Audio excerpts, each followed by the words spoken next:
আমাদের কাছে প্রায় 1500 লিটারের মতো বিভিন্ন ব্র্যান্ডের বিদেশি মদ যেগুলো জব্দ করা হয়েছে, আজকে এগুলো ধ্বংস করা হচ্ছে, আপনারা দেখতে পেয়েছেন।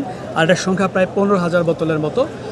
এই হচ্ছে মোটামুটি আমরা একেবারে সবার সামনে উন্মুক্তভাবে এগুলো ধ্বংস করব। মোহাম্মদ মিনহাজুর রহমান, আমি মেট্রোপলিটন ম্যাজিস্ট্রেট ঢাকা, এখন এই মাদক ধ্বংসের দায়িত্বপ্রাপ্ত ম্যাজিস্ট্রেট।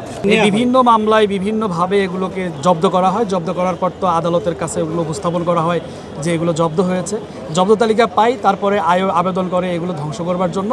তারপরে একটা পর্যায়ে এগুলো পাঠানো হয়, আমরা নিজেরাও এগুলো ধ্বংস করি, আবার কোনো কোনো ক্ষেত্রে সংশ্লিষ্ট আইও বা সংশ্লিষ্ট দপ্তরের লোকজনও আসে, তারাও আমাদের সাথে সহযোগিতা করে। আমরা এগুলো মূলত উন্মুক্তভাবে একেবারে লিস্ট ধরে ধরে এগুলো ধ্বংস করা হয়। কিছু আলামত রেখে দেওয়া হয় যেটা মাদক পরীক্ষা নিরীক্ষা করবার জন্য, আর হয়তো বা আলামত হিসেবে আদালত উপস্থাপন করবার জন্য স্যাম্পল একটু সামান্য, আর বাকি সব ধ্বংস করা হয়, আপনারা দেখতে পাচ্ছেন। এটা ধরা হয়েছিল কিন্তু আরও আগে, এটা ধরা হয়েছিল আপনাদের বনানী থেকে।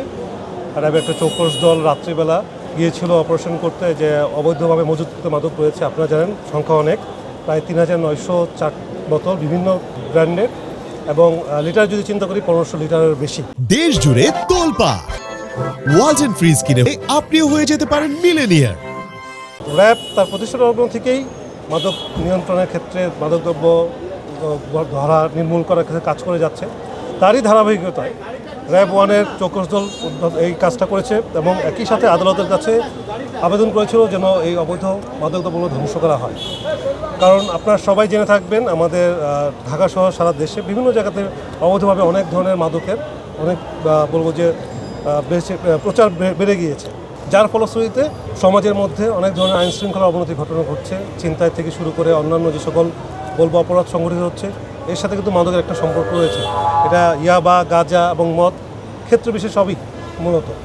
তো আমাদের প্রচেষ্টা রয়েছে এই মাদক নির্মূলের মাধ্যমে, ধ্বংসের মাধ্যমে, উদ্ধারের মাধ্যমে যেন আমরা তরুণ সমাজকে এবং যারা এর সাথে জড়িত আছে সবাইকে মেসেজ দেওয়া যে আমরা সহজে সঠিকভাবে যেন চলি, মাদকের পথে যেন না যাই, অন্যায়ের পথে যেন না যাই।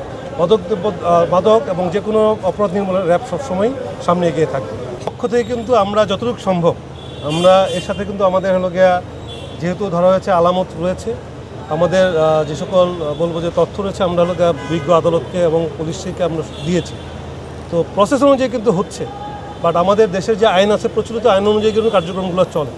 সো আমাদের কাজ হলো গিয়া ধরা, হস্তান্তর করা, আদালত এবং সকল যে আইনের প্রক্রিয়াতে হলো গিয়া প্রসেস। বাট এখানে কিন্তু সমাজ, এটা একটা হলো গিয়া ছিল প্ল্যান বি নামে একটা মাদক ছিল, বার ছিল, তাদের হলো গিয়া মজুদখানা থেকে নেওয়া হয়েছে।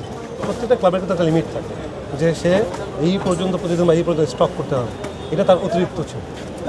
1500 লিটার কিন্তু মানে অল্প না, অনেক অনেক বেশি অবৈধ একটা ছিল। সো যার ফলশ্রুতিতে এই সকল অবৈধ মজুদকে আমরা হলো চেষ্টা করতেছি, এবং অবৈধ যে সকল বার আছে সেগুলোকে আমরা মানে বন্ধ করার বা আইডেন্টিফাই করার জন্য, আইনে আনার জন্য আমরা চেষ্টা করে যাচ্ছি। আপনার পুরো নামটা, পদবিটা? আমি lieutenant colonel Zahid, CO RAB 1।